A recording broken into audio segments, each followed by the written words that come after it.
Salman says, is it permissible to eat sweets with gelatin that are available in the Western markets?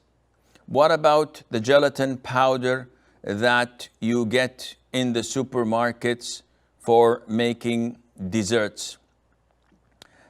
This issue of gelatin is an issue of dispute. We know that gelatin is made primarily from animals.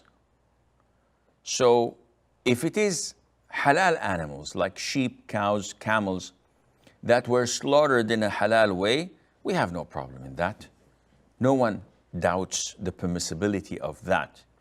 The problem is when it is made of dead meat or even made of pork, where the issue comes up because the meat is najis. So how can we eat it? So the scholars were divided as usual. One say it is haram without any further discussion because of the presence of such haram ingredients. And this is safest opinion of all. The second group of scholars said that we have a concept in Islam that is called istihala, which means roughly to transformation. So a substance that is impure, that is najis, that is haram, if it is transferred totally to a new substance that is not related in its physical or chemical characteristics to the first one, then it becomes halal. And they give an example of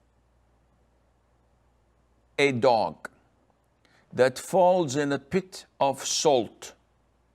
You know, at some beaches you'll find a pit of salt where seawater collects and it dries, and then there's the salt that remains there.